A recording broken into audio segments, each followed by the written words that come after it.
Hi, kitty cats. I am Amethysta Herrick, your hostess for the Purplepaw, a bi-weekly discussion from your friends down here at the Purplepaw clan, exploring the intersection of identity and gender, sexuality and intimacy, and community and spirituality. This content right here is being brought to you by supporters of the Purplepaw clan. If you are already a supporter, first of all, let me thank you so much for your ongoing support. Subscribers, and you could be one, not only receive new content directly to their inboxes as soon as it publishes, but are also able to interact with every contributor directly, which includes me. And who wouldn't want to interact with me, am I right? So, if you would like to support shows just like this one, as well as the other podcasts, videos, and written articles by our contributors, I hope you will consider subscribing using the links you're going to find down there in the show notes. Well, I am very, very excited and honored to be speaking with my guest today, Dr. Albert Bramante. How are you doing, Albert? Oh, good. Thank you so much for inviting me. I'm really happy to be here. Oh, I think it'll be fun. It's always so funny, too, because we just talked for the last half hour.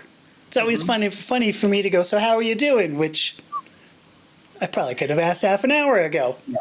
I'm doing excellent. How are you doing? Oh, I'm doing okay, right? You know, it's early-ish in the morning for me at this point, but there we go. But you'll notice I have makeup on, my hair's done. I mean, you know, I got everything going as well as I can. Yeah. All right. Well, Albert is a professor of psychology, also a talent agent, and a hypnotist, which is fun because, you know, I mentioned I just finished a certified hypnotist program, a few months ago. Doesn't make a difference. Right. Albert is also author of the book Rise Above the Script, Confronting Self-Doubt and Mastering Self-Sabotage for Performing Artists. But as far as I know, you don't only talk about, or you don't only work with performing artists, but creatives all the way across the board, yes. Right? Mm-hmm. Yeah. So this will be cool. Let me ask you the initial question here. There must have been something that got you interested in all of this self-doubt, self-sabotage. What initially focused you? I mean, this can go back to childhood if you want, yeah. But what initially focused you on self-defeating type stuff? Well, I mean, you know, going back, you know, seeing some of my own family members growing up that were kind of not living up to their fullest potential in a sense. And when I started teaching college in 2003 at a community college. Okay. And I've been, you know, doing it ever since, but I kept running into students after student. A lot of them were bright, intelligent, and capable, but were not, either they stopped coming to class, they just abruptly stopped doing work, they didn't make an effort. And I can understand maybe in high school, you know, this was middle school, high school, but this was college. They voluntarily, you know, either paid or, again, we're getting financial aid, but someone paid for their seat to be here. Yeah. And it kind of was I can't figure this out. So that was another incident that got me into that. And then another thing that really, I guess, was the catalyst of all this was when I started my talent agency in 2004. I worked with a lot of actors, and the one thing I was seeing a lot was, again, shooting themselves in the foot. Not going to auditions, not showing up for auditions. Oh, gosh. Late.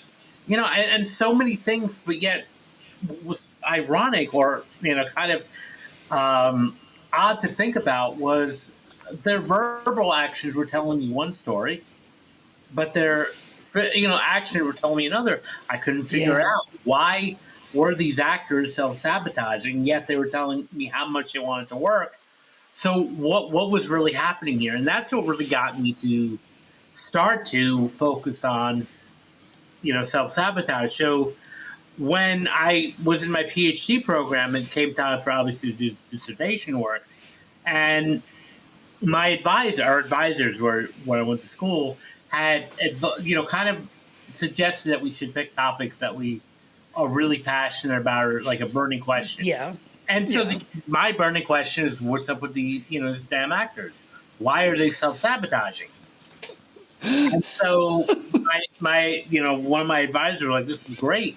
So my dissertation was self-defeating behavior and performing artists, Okay. which later became the foundation for my book, turned into my book, Yeah. Rise of the Strip. So that's what really got me into it, and it's both personal and professional. And I'll call myself out on this too. I mean, there are times where I could have, been doing more and I haven't. Sure. For example, I was sitting on the idea for writing a book since 2017. I kept telling everybody, I'm going to write a book. I'm going to write a book. I'm going to write a book. And I would sometimes sit in front of a computer, have my either Word document or Google Doc open, and I'd write a couple of paragraphs. I'd get so frustrated, and then delete them. And here I am sitting in front of a blank screen again, having absolutely nothing complete. So, Right. yeah, it almost became to a point where I was like, maybe I'm not going to write the book. I don't know, and I'm like, wait a second. I'm writing about self-sabotage. Hello? There was a grand sense of irony there. I was going to bring it up. Yeah. But This is kind of ironic. I'm like, Yes. I'm an expert on self-sabotage and self-doubt. And here I am sitting there. Maybe I'm not going to write my book. Hello? Newsflash. So, and what am I doing? Yeah. yeah, what am I doing? And I'm like, so it was like, remember those like hair club for men, thing commercials? Like, I'm not. Oh, yeah, sure. Person, I'm also a client. So it's like, Yes. I'm not only an expert in self-sabotage, but I'm a saboteur. I'm also- So Yeah, I love that. so it was definitely a lot of irony going on there, and I was like, I got to call myself out on this. So I was like, okay, I'm going to buckle down because, one of I was in a self-publishing mastermind for a while, and one of my mentors who had, written over a dozen, nonfiction books, and Wow. yeah, very prolific. And one thing he said was, don't self-edit when you write. Sure. And when I learned that, I said, you know what, this is a game changer, because what I did during 2023, I said, I made a commitment like in June that I'm going to write for 2 hours a day. Yeah, sure.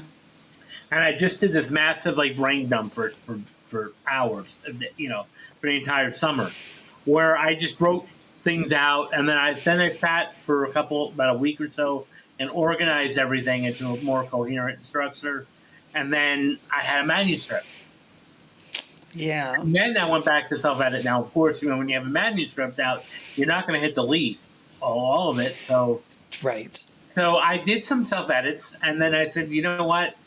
Let me take this to a professional, someone who is a professional book editor. And I did 2 different rounds of book editing. And I can tell you one thing that's a bit humbling. When I got my first thing back from the editor and I saw all these red markups on the side, I'm like, this is humbling and scary. Yeah. Yeah. But it wasn't until, and this is what led me even more on this kind of path was, after like that overwhelm, like, oh no, I see all these red marks. Like, I only calmed down and let me look from page to page. And 95% of it was so helpful. I was like, oh, great. Yeah, I didn't think of that. And I need to change that. I need to add that in. And then then after that was completed, I got that round completed. I went to another editor, another nonfiction. I was like, okay, here's this manuscript. Wow. Here's an upgraded one. Let me do this again. Again, a lot more red markups. I said, okay, spend a week or 2 to kind of pull everything together. And then I had a publishable ready for formatting and ready for cover design, and the rest is history. So Perfect. But I will, and another statistic that really woke me up was that only 1% of people who say they want to write a book actually do. Well, sure. It's because I think most people don't know what it takes to do it. I'm sorry. Go ahead. Yeah, I'm not sure if it's 1%. I mean, it may be a little higher. I'm hoping, but I do know it's usually disproportionately people who say they want to do something and do it. And I was easily becoming that other 90-something% that was going to be in that camp of, I think I'm going to write a book. I think I'm going to write a book, because there's a lot involved. It's not just, okay, I'm not going to sit in front of a computer and type something up and boom, I have a book. Yeah. It doesn't work that way, but it's much more complex than that. So, but the important thing is now after doing that, and I'm very proud, of myself that I did that. I ranked it up as like my second best achievement aside from first from getting the Ph.D., but also, now I'm a published author. So the point is that I like to now really, when I coach people, is like, take action, do it, and Yeah. there's no such thing as a perfect start. That doesn't exist, or perfection doesn't exist. And I was a Right. perfectionist. Still am to some degree, but that was holding me back. And so I kind of now, believe that procrastination and procrastination and perfectionism are saboteurs. Yeah. Oh my gosh, they are. Can I bring up a song lyric? Sure. Do you remember Faith No More? Do you remember that band, Faith No More? Vaguely, yes. They had a song called what is that one? Oh, Midlife Crisis. It's called. The song came out in probably, I don't know, it was the early '90s, I think. Not that big of a, not that that's not the important point of the story. There was one lyric in it that says, "I'm a perfectionist, and perfect is a skinned knee." And I always, I've carried that with me and never really torn it apart. I'm like, but a skinned knee, that isn't perfect. That's because it's skinned. Like, you don't want a knee that's all skin. But in thinking about it more recently, it's like, well, the point is that you're not going to have perfect knees all the time. Sometimes you're going to skin your knee, but you still have to go and do what you have to do. And I don't know, Mike Patton, if you're out there listening, and I'm sure you are, that's a fascinating lyric. It really is. So yeah, it's profound too. So anyway, but there you go.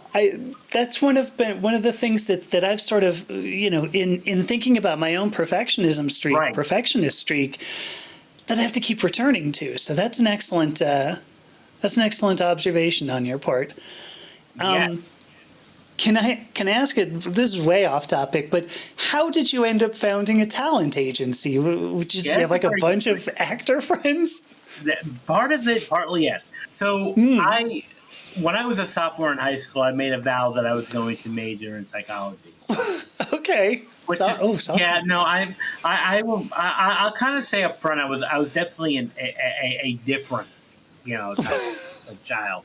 I kind of say I was maybe the black or the white sheep of the family. I'm not sure but I was different. I was different. So I was born, in a blue collar family, very athletic, blue collar. My brothers, I'm the youngest of five. My older brothers, my father, they were all into like sports and football and baseball and coaching and all that. I had zero interest in spectator sport, playing sports, or watching sports. None. And of course, my brothers and my father thought, being a boy, okay, I'm hearing you. Suit you up, put a baseball glove and bat in my hand and or helmet and pads on, and let's put him on it. Let's toughen this kid up and play up. Heard that a lot growing up. That didn't work so well. So I never had an interest in it, and it wasn't until I remember my father kind of like was almost frustrated with me. I was like 5 or 6. I don't remember the story. This is what was told to me, but I remember my father was like, why don't you just want to play? And I turned to him. I said, I don't want to play on the team. I want to own the team, Dad. And that set everybody up. That was done. No more after that. Wow. But I put a book in my hand. That was my sport. That was my escape. So I did a lot of reading. In high school, I spent a lot of time, the weekends I was in the library, reading all day long. And so I started reading books about the brain, the nervous system.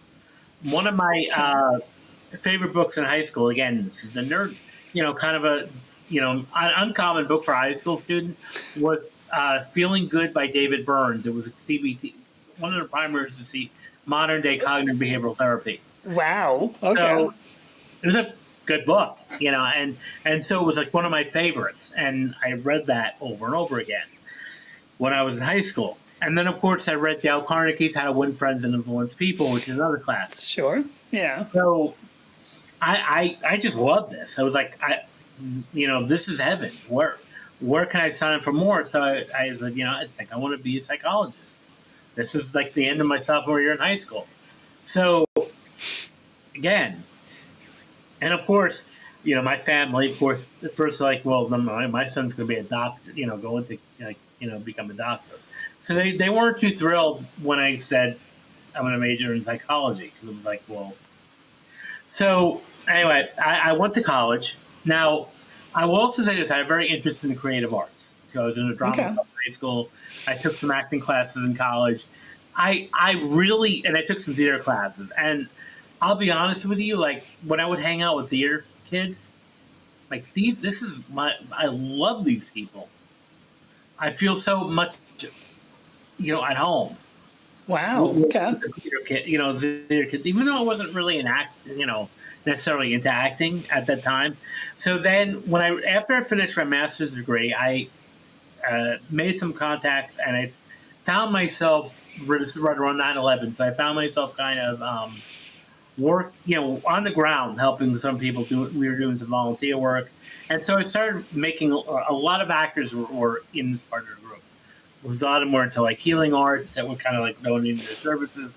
So I started meeting these actors, and they're like, you should act, you got a good face. They were telling me this, And so I was like, I remember I did have some interest in it. So as most agents do, I did a little bit of acting myself. But I didn't really like it. I'll be honest with you. Sure. And I'll be also honest, I wasn't a trained actor. So, yeah, I wasn't maybe as good as somebody who did have training at the time. I could have been if I was disciplined, but I really didn't have the patience or discipline for it. But I love being around actors. I love being around producers. I love being around writers. I'm like, these are my people. And so I was like, okay, what do I do with my life? So I volunteered at film festivals. I started meeting a lot of filmmakers. And the one fundamental value that I like connecting people. I like bringing people together. And that's, I started bringing people together. I would bring filmmakers to collaborate together. I brought, actors that would collaborate together. And I was like, I want to do this. Like, this is fun. And I wanted to be kind of an entrepreneur because, as much as I work well with people, and I don't like really working for people. I'm not the best, I think, in that area. I don't know if but I'm good with working with people, not for people, because I kind of like to do things my own way, which get myself into trouble a little bit. But that's a perfectionism in that right there. Right? I struggled with that in a lot of industry. Now, I mean, I do, as a professor, of course, I am working for a college, but I like the fact that I got a lot of leeway there because I can do whatever I pretty much want in my class, which is great. So, anyway, I then decided I was going to open up my own agency. Now, you can imagine my family's enjoyment now even more so. Right. And in the New York area, too. I mean... New York, yeah. And the one interesting thing, I have conversations about this all the time. Now, I live in Jersey, so most of my family is not in New York. And, of course, what do they think? You hear in the news, like, well, New York is very, very dangerous. So I get a lot of that, like, oh, you go to New York, you got to be careful. I'm like, I hate to break it to you guys, but there's just as much crime here as there is there. Right. We may hear about it more in New York. But anyway, so that's how the agency started. And I just love doing it. I love working with actors. And we were having a conversation prior to this, but prior to this recording, but one of the things that I noticed, I don't fit well with academics. Yeah. There is that snootiness aspect, and I'm sorry for, any professors who are listening to this, academics. I didn't do well. I would stick out like a sore thumb at conferences. I'm like, okay, because everybody is like trying to like almost. I'm sure you've seen this too in the academic circles. Like, I'm going to talk so classy, and it's like, so Yeah. on the almost like these fake accents. I'm like, stop it, you know, and or use these big words and like, no, you're not fooling anybody here. Right. Right. And so or we, it's like party time at these conferences, and like people are sitting there wine and cheese. I'm like, this is boring. This is boring. So I didn't fit well with these academic conferences and these academic circles. And I taught full time also for a couple of years at a college. Yeah. And I never want to go into full time academia again because of the politics. And the one thing I will say, I brag about, this is it's the truth. So I work with actors now, of course, which means some people will think, oh, you like drama. I've seen more drama in academia, right, than I did with, my actors. Much more drama, and so that was the one thing that I really found. I think, I love teaching. I love being with the students. I didn't like the red tape. I didn't like the politics, and so that was just like, because people ask, "What do you like to teach?" I'm like, "No, I like I want to be with the student. I don't really like being around college." Right, which surprises professors. They're like, "No, I'm here to do research. What are you talking about?" You're like, "But you're a professor. They're students." Well, and a lot of times that's the whole thing with scholars too. I think sometimes they lose that connection where their research, but it's like, okay, you also have to talk with human beings, and it's like, right, no, they don't like to do that. So, and that was something I think that I kind of why I didn't really don't consider. I mean, I will say I consider myself a scholar, but I'm not a traditional scholar. I'm not to a point where I'm like my head's in a book 24/7. I don't know how to connect with people. So, this is kind of like who I am. So, I kind of really identified myself more in the creative spaces rather than, in academic spaces. So, and that's in a nutshell how I became an agent aside from all of that. Yeah. So, yeah. It's a good story. I like that. I gotta admit too, I've known a lot of theater people, not just because I actually have a sister who is did a theater degree, but she always ended up in like these sort of artsy sort of circles, not even really by choice, but I think you're right. I mean, I'm going to confirm what you've said. There is less drama among dramatic people. Wait, how did I start that? There's less? Yeah, there's less drama among people who do drama for a living than just like academia. Yeah. I totally hear that. I want to follow up on something you said too, because now we've talked about the psychology degree doing a talent agency. You're focused a lot on self-defeating behavior. And I guess, you had mentioned you've seen the behavior and then you exhibited the behavior. I mean, the way I would want to ask this question, like, why do we work so hard not to succeed, not to do what's going to push us forward? Why do we do this? It's a very good question, and it's not a conscious choice. You don't think so? No, I don't. I don't think it's conscious. I mean, if the behavior may lead us, or like our brains can play tricks on us in a sense. I would say and I don't even know if I quite can 100% answer this question fully. To be honest, I can just speculate from what my experience, and I would say, pretty much, it has a lot to do with fear. It has a lot to do with staying comfortable, remaining comfortable. Yeah. So on a conscious level, it might be like, I don't,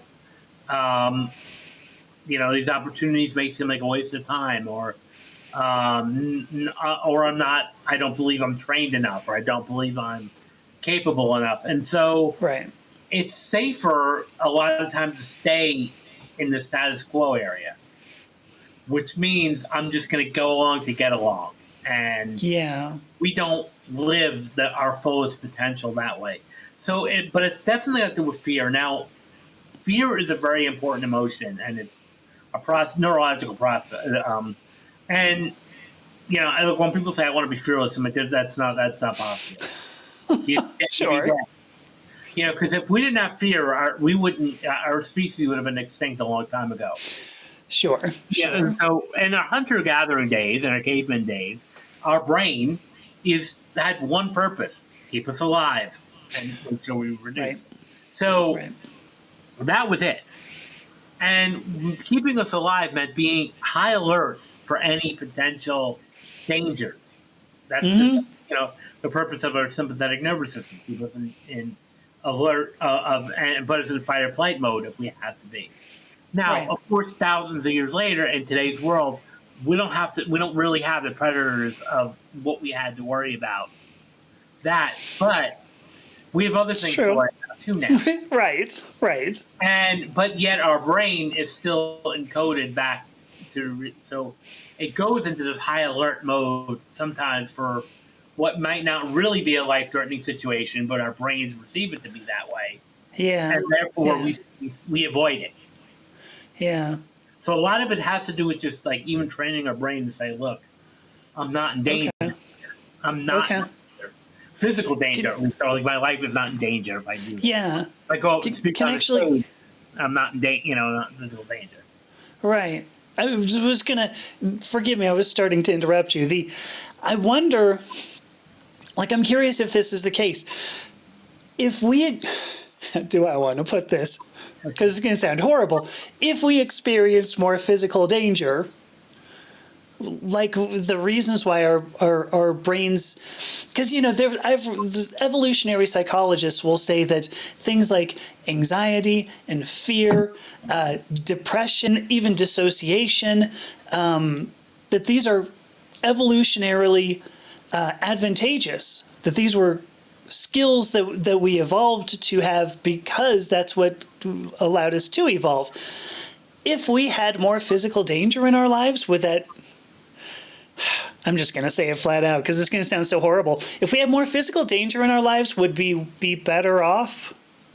That's a good question. I hate saying it like that. No, I think that's a really good question. I'm not even sure the answer is yes or no. Yeah. Because the one thing I will say is like when you step outside your comfort zone, you're much more confident and you're much more, like again, when you become that courageous, you have to develop courage. Mm-hmm. And maybe we do need to experience more fear to experience get that courage.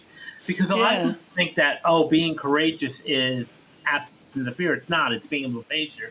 Still having fear, but being able to move forward and say, you know what, I'm not going to let this define me.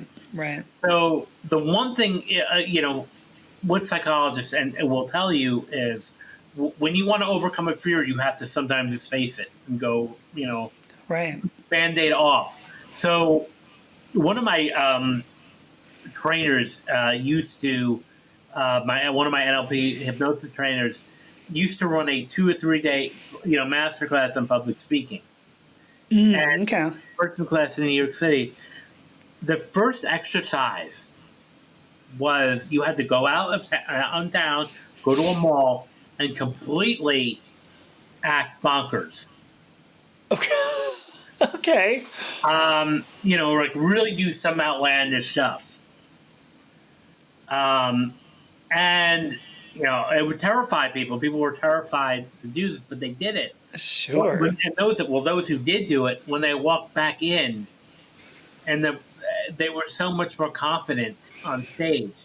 Because the way he framed it was, if you can do that, getting on a stage and giving a speech is going to be a breeze. Right. Because those are people want to listen to you. That's why they're there. Now you're going in front of people and just acting a fool. that don't are not really consenting for you to do that. Yeah. Whereas Yeah. now when you're on stage, people want to hear what you have to say. Right. Right. And so what he was noticing is some of the people that were really like uptight in the beginning, after they kind of did this exercise, by the end of the thing, they were sometimes the most charismatic on stage. Interesting. So I do, and that kind of, I think, goes to what you were saying before, where I think sometimes we have to experience that danger because, again, social rejection might be the danger today, the equivalent of, again, the saber-toothed tiger, thousands of years ago. Yeah. Yeah. That same, and now, of course, social rejection at the time may not physically threaten your life, but it's still going to be dangerous because it's going to, possibly destroy your social life too. Right. Right. So I do think that, maybe that's somewhat of an equivalent there. Equivalent is, again, that that danger of being self-conscious, of looking like a fool and being rejected or even being scoffed at, ridiculed, is the same, activating system of, like I said, avoiding that. Mm-hmm. So like building up, ends up building a skill, but I gotta think about this too, because like if it was a relatively small town, you'd have to sort of schedule out like who's going to go to the mall at what time, because we can't all be just going to the mall and being bonkers, right? They're going to round us up with a van, so you'd have to schedule it out. Well, I'm going to get this weekend. Yeah. Okay, you get Thursday from 2 to 4. Okay. Well, because Sorry, go ahead. Of course, if I'm a spectator in a mall and I see a group of people acting crazy, I'm going to know something's up, and I'm probably going to. Well, you are right. But if I'm so you got to schedule it out. 2 people doing this at different parts of the mall, it's going to be like, whoa. Right. But yeah, it was interesting, and also, I also kind of want to say, okay, Troll Transpired, this training was in New York City, so people acting crazy in New York City is pretty much an everyday thing. And there's a lot of malls. So it wasn't, it was definitely probably safe, because like nothing's going to really happen, but it was in principle, again, because usually, again, when you have that like crippling anxiety to get up, you're afraid of looking like a fool. So now we just take that out of the window. Okay, let's take that fear off the table now. Yeah, that's fascinating. Another activity, I heard this too in another seminar I was listening to about like building confidence and speaking. An activity that really can help with that is karaoke. Oh my gosh, yes. So, that's for sure. Prior to the pandemic, when I used to, with my agency, with my actors, and just even with people in New York, I would hold maybe like 4 or 5 times a year karaoke nights. Wow, that's fun. It is. It's fun, but it's also a confidence booster. Yeah. And if you can do that, again, giving that speech is going to be easy. Giving that talk or approaching people is going to be a piece of cake. So we do need to face our fears. But yeah, I would definitely say, go back to where you were asking earlier, fear is a major thing. Now, there can also be fear of success too. Which, a lot of people may find that concept a bit absurd. Why would we fear success? That's what we want. Yes, but the consequences of that success is what might be scary. What's the other side of that? Identity changes. Yeah. More responsibilities. And even a relationship we're in, because, I wrote about this before, not just in my book, but other times too. The people in our life, our family, our friends, as much as we want them to be supportive, and I say we want them to be, they may not be.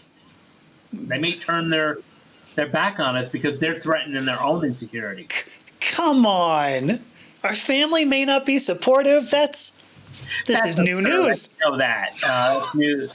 But, right. Or I should say the people that should be supportive of us. Right. May not be. And they may give the lip service that they are. Now, I was watching an interview once with a a TV psychic. Now, I'm not talking about whether you believe that stuff or not, but there was this Fine. TV psychic who had a TV show, a Yeah. successful Yeah. TV show for a while. And he got, when he got the contract for the show, a lot of what he found really disappointing and surprising was most of his family weren't supportive. They kind of turned their back on him. Okay. And yes, it is disappointing, but at the same time, I'm not surprised because they were threatened, by that. I see. Because they were dealing with their own insecurity. And another situation I was having, about 8 years ago, I was having lunch with a client who, she wanted my advice. She was dating a man, a boy that she really liked, and what I wanted to spend a lot of time. But she said he was never supportive of her acting career. Yeah. He would always, shoot it down, tell her to get anything that she would talk about success. Wow. And she's, her advice to me, she wanted to ask me, what can I do to make him be more supportive? And I said, you're asking the wrong question. You're looking at it the wrong way. And I explained that this could be possible. I'm not saying it wasn't. I said, did you think about that maybe he's insecure and afraid that if he becomes successful, get that role or land that contract role in a TV show or a movie or a Broadway show, that you're going to leave him or that you're going to, Right. And that might be out of his own insecurity. Because when we're unhappy with our own lives, we project that onto other people. And that could be, I said, what might be going on. So it has nothing to do with you. Yeah. Yeah. And, it took time to think about that. I don't know, precisely what happened. I know 6 months later, they were no longer together. Oh, well. And I'm thinking, I didn't say this to her, but I was maybe that was for the best. But that can sometimes happen. It's I wrote this in that blog several years ago on LinkedIn, which was, why are let's look at the naysayers in your life. It has nothing to do with you. I think that's fascinating. I'd love to throw a monkey wrench in this, Please do, just because that's what I do. So you've now just mentioned if we develop confidence, it may be threatening to other people. But I know that you've also spoken at least a little bit about, I don't know if I want to use the word pathological. Maybe I do. Can we develop so much confidence that ultimately it becomes bad for us? I mean, because does the question make sense? Okay. Yeah, because what you're talking about is overconfidence. Yeah. I think it's one thing that can, I think, guard us with that is humility. For sure. Humility and knowing, okay, that we're not invincible. And that's too, I think, what overconfidence, we kind of develop the thing where I'm this invincible thing. And we see this a lot, even with young people, and when they do reckless behavior, it's well, that'll never happen. You explain risk, and they're well, that'll never happen to me because I know what I'm doing. Right. I'm 12. I know what I'm doing. Exactly. I can do this. And, that's a fallacy. It's a fallacy. So, yeah, there is overconfidence. And this is why, again, it's important to remain a humble mindset where it's okay, I'm always going to be learning. I'm always going to be trying new things. And, I need to be open to constructive criticism and feedback on certain things. So, right. I do think, and I kind of even talked about this in my book, there's a difference between toxic high self-esteem and regular self-esteem. Oh, yeah. Let me hear that then. About what you were saying about earlier. Yes, With toxic high self-esteem, what happens very often, the reason I call it toxic, is because it's very fragile. It's very... because a person with a healthy self-esteem, even if you give them criticism or feedback, they're not going to get terribly insulted by it. Oh, I see. It's some people, when you try to give them a suggestion or say, that may not have worked, or did you think of it this way? And I think you were telling me a story about somebody else who was a little threatened by you challenging them. And I think that, Maybe. yeah. But I think, that goes along with what you're saying, because a person with like healthy self-esteem and healthy sense of confidence is going to be okay with being challenged. Yeah, okay. And they're going to welcome being challenged, because that's Right. conversation's interesting. Sure. It can sometimes be very boring if they're like, yeah, I agree. Good point. Oh, no, I agreed. Yeah, there you go. No. It's like, what are you doing agreeing with? No, so the issue is, like, a lot of times when people have this, like, inflated or grandiose ego, they are threatened by anybody who does not see it the same way. So when you ask them a question or give them some type of feedback, right, that might not have worked, they get insulted. And I did spend a lot of time studying on actors aren't dramatic, to some degree. There are a few that I've come across where I've given feedback on maybe their scene or their headshot or something like that, and they almost look at me like, "How dare you?" What, me? And it's like, well, yeah. I mean, all of us are not perfect. And that's about being able to accept criticism. That's a big thing too, and being coachable and being open to things. That's why I think the difference between confidence and overconfidence, because if you're confident, you're open to feedback. You definitely have some sort of systems built in if things may not go the right way. Things may not everything is going to go the way we want it to, or in our direction. And we have to be prepared for those instances when it's not. And that's why some people aren't. And that's why, and I know this is going to get a little controversial, but I was never really a big fan of that everybody gets a trophy mentality. Mm-hmm, sure. Because now, a lot of times, people now become entitled. Because I've seen this a lot even as students and as an academic, as a professor. I would get, my share of students that would say, why did I not get an A? I came to class every day. Right. Not going to work. Doesn't work that way. I've seen that, by the way. I've seen that in my own academic career. You get somebody goes, but I tried so hard. And you go, I'm sorry to say, but you tried so hard and you still failed. Yeah. I mean, that would be like me going into a job and not producing and then saying to my employer after I'm about to be fired, but boss, I showed up all day. I was here. No. Yeah, I was there. Hey, you were here. Great. Applaud for you. And I've had other, people tell me that, they, especially with some of the younger, and I don't like to get too stereotypical, but like some of the like Gen Z or millennials, when they would come in, they would expect to be rewarded because they came to work on time. I see. Did their job. It's like, no. It doesn't work that way, in life. Like at the end of the month, I got to pay rent. If I don't pay rent,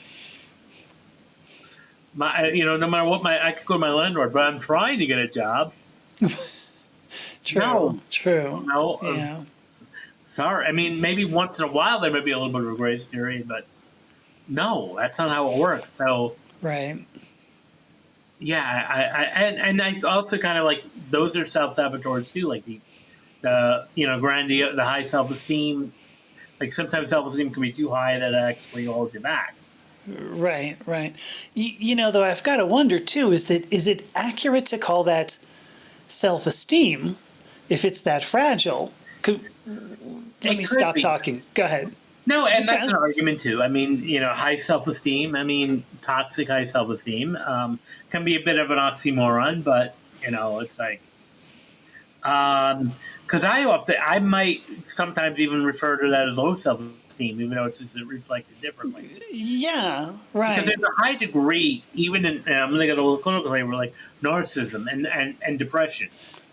They're actually more related than, even though they may not, they might seem initially as opposites. They do, yeah. They're very related. Okay. Like our arrogance, the arrogance is that's probably the biggest, thing of another side effect of high self-esteem is a pompousness or arrogance because it's empty. Again, you often see pompous and arrogant people get very angry when they're challenged. Sure. But if you're confident in yourself, why are you getting that easily offended when you're being challenged by somebody? True. Okay. Yeah. But so I see that relating to narcissism. How does that relate to depression, though? Because usually narcissism is very empty inside. A lot of narcissists feel empty and they get full of rage when they get, like, let's say, rejected, when they get turned down or rebuffed. In a sense, they often become very rageful and vengeful. This is why not all narcissists, but some narcissists can be very dangerous. These are like domestic abusers or domestic violent relationships. Yeah. While they get very, so they have such a fear of abandonment issues because. Oh. And that's also linked to depression too. It's like, that abandonment. So, and it could be really just feeling empty inside. Now, another interesting factor, if we talk about the overt narcissism, which I'm talking about now, but there's also a form of narcissism called covert, which is the people that play the victim part. Sure. Yes. People that will tell you, I'm on social media, my life sucks, nothing's going right. Because what they're expecting you to do is, no, you're beautiful. Everything is perfect. Right. All you're doing is giving them what they want to hear. Or even my favorite, but fun, I would say the most amusing type are the communal narcissists, which are the people that claim to be so charitable and beneficial, or allies, and then they make sure that they get their name everywhere. Sure. Hashtag blast, they'll post 100 selfies of themselves giving back to charity. Right. Well, is that that's like, now we're calling that virtue signaling, right? Yeah. That's the okay. Those are fun. That's fun to watch. When I see that, I'm like, yeah, okay. Because you know what they're doing. Yeah, you're like, do you really care? Because honestly, like, the most, and I've heard this quote too, like, if you really want to be charitable, you're going to make sure that you're not going to be even known. It's like, that's why you said the anonymous donors, and make sure that they're anonymous. Because that's what it's like, if you're doing it to get the plaque or the recognition, are you really being charitable? That's a good question. Yeah. What really is that? And it's not just the charity, but it's like or like when you see people like really promoting like that they're supporters of something. It's like, are you doing this because you genuinely support, or are you doing it because you want people to applaud you and say, good job? Right. We see this a lot. I have seen this a lot with leaders as well. That you get a leader who goes, I think the best leaders are the ones who don't want to be known,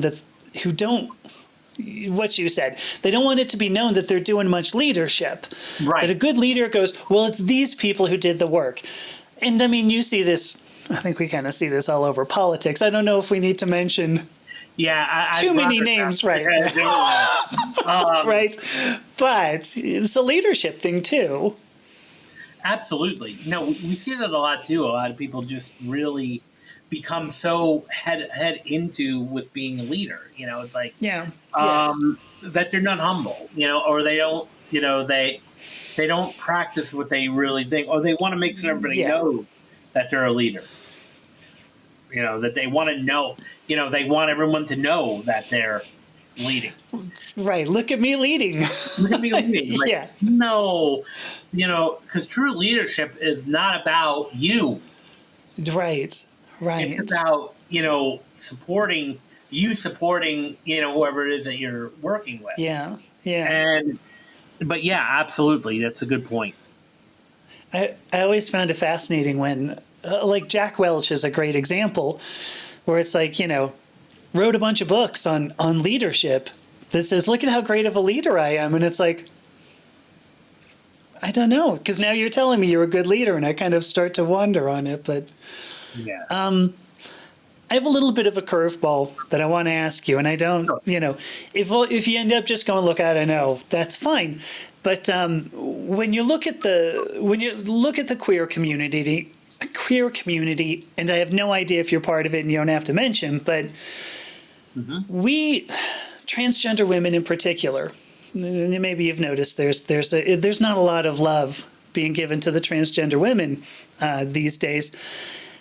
We feel a lot of imposter syndrome. We feel a lot of need to make ourselves as small as possible, and I think that goes across the queer community entirely. Do you have any practical thoughts on that? I mean, I realize I'm asking you this toward the end of the show, but it could be 3 hours worth of stuff. But a lot of it has to do with being comfortable in identity first. Yeah.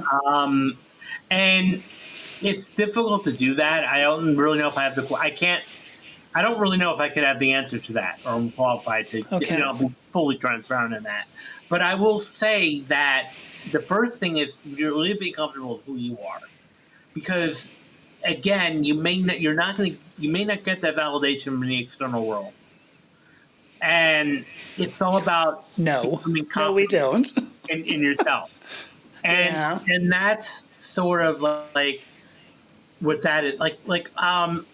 One of the things I will say that they feel out of ignorance when people come up and assuming that this is a choice, which is very ignorant. Yeah. Because I would kind of believe, like, why would somebody choose to go through all this? It's part of nobody does. Part of who you are. Because why would if it was a choice, who wouldn't choose to go through all of that? And I was hearing from somebody who was identified as homosexual had said the same thing, that this is who I am. If I could, I probably wouldn't. Nobody would choose it. Oh, I almost believe every single one of us would choose against it if we didn't. But see, the thing is See, when you say, you need to be comfortable in yourself, we go against social norms is sort of the thing. And so we have to reject those social. I mean, I think everybody does. Every time you're talking about confidence, we do. I mean, I guess that's why I was hoping it would be general, but it's a hard question. Keep going. I'm sorry. I didn't mean to interrupt. No, and it is a hard question. Like I said, I'm not entirely sure I have, the answer. I don't think I did. I can tell you that I don't. And it's much more easy to become comfortable in your skin, but that's for anything. Is like you've got to be comfortable first in who you are. And again, yes, that's going to be reality. That you're going to be dealing with a lot of ignorant comments, a lot of, and it's not and some of that ignorant comment may not even be maliciously intent. It's just not knowing, and it's still affecting. I'm not going to downplay those remarks, but the truth of the matter is, it's about starting to become comfortable with who you are, and that's with anything. It's like, because you might at that time you might be the only one giving you that validation, or some circle of like-minded people might really do that, or tolerate that. Right. But that's the important thing too, and that's where I think communities are great, getting involved with, and I think that the people who do, that are in the trans community that have, achieved that, at least a sense of peaceful identity, should also try to maybe open themselves up to mentoring others. And providing a safe space to do that. It's partly why we're here, Albert. Yeah. No, I'm glad you're doing that, because that's exactly it. That was not virtue signaling, just so you know. Just want you to know. Thank you. That was a good point. Some of the most damaging comments that we get are exactly what you were saying. They could be ignorant. I don't want to use that. How about innocent? So like somebody gets misgendered or something, but it could be devastating to that person because they're like, oh my gosh, I tried so hard and yet I got misgendered. I mean, I'm talking transgender in particular here, but even if you're gay or a lesbian and somebody meets you and goes, oh, well, what's your wife's name? And you're like, no, I'm gay. What? Yeah. No idea. So.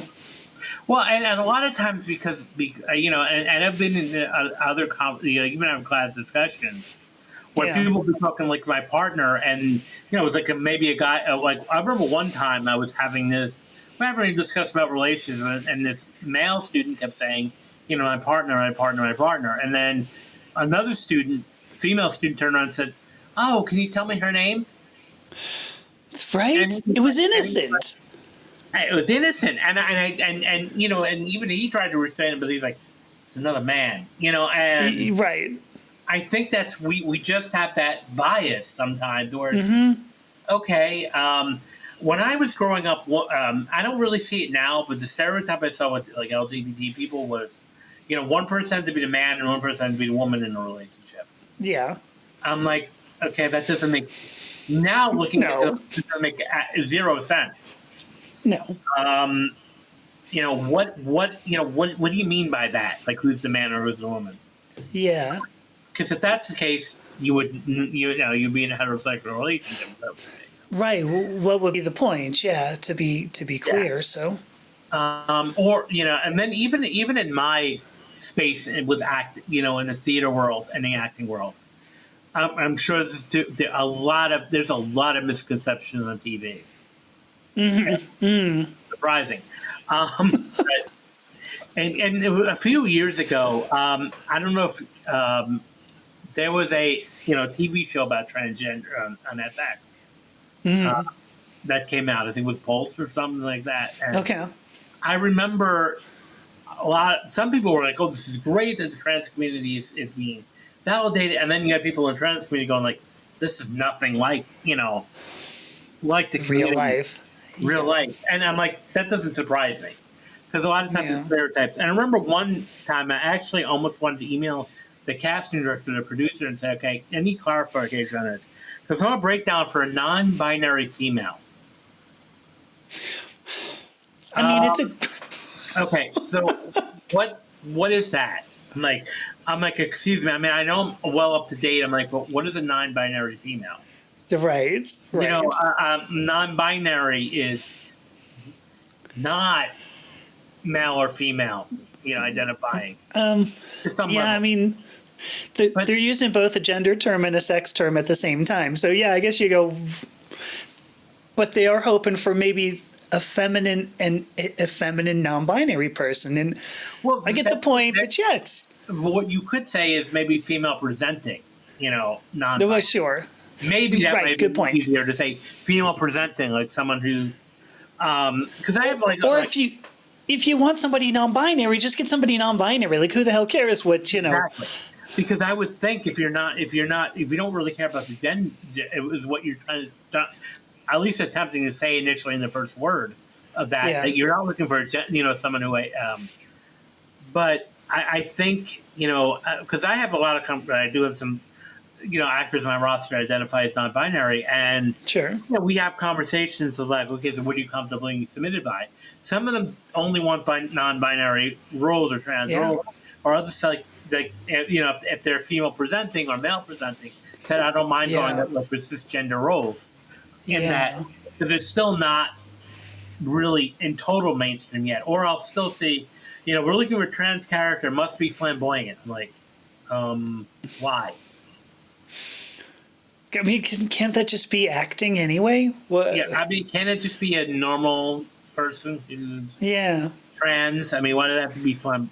But that just goes to show again, and I don't think it's overt, done maliciously. I just think it's like again, it's still discrimination. How you look at it.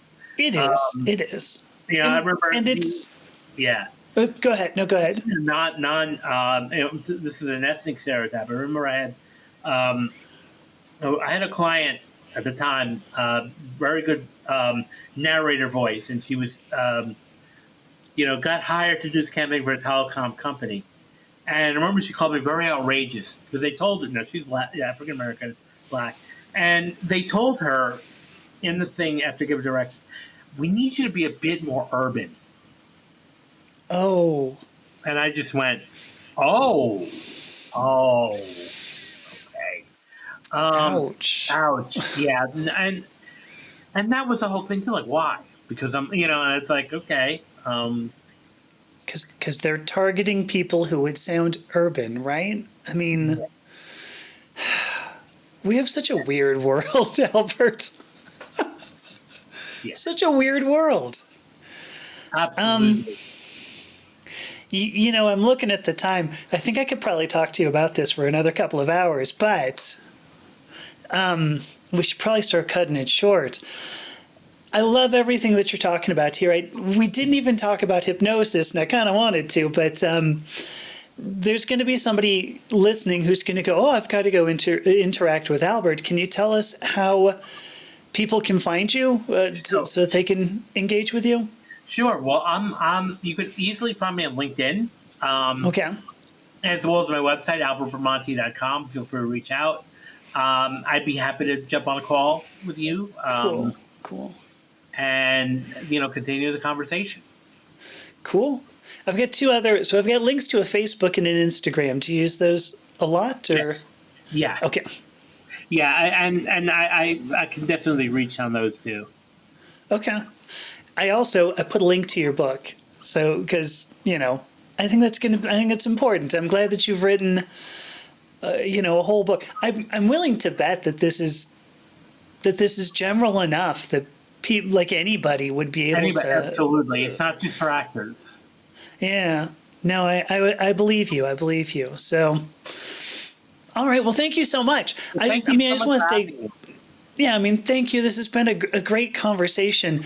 I don't know. Thank you for the work that you do. Thank you for supporting all of the people you support, because this is so critical to our world today. All right. Well, I'll do my little shutdown thing. I still want to talk to you. So I am Amethysta Herrick. I've been speaking with Dr. Albert Bramante on the Purplepodcast, and we talked about self-doubt, self-fear, and of course going to the mall and acting bonkers so that you can feel that fear and do it anyway. So thank you again, Albert. I appreciate your time. Great. Wonderful. Thank you so much.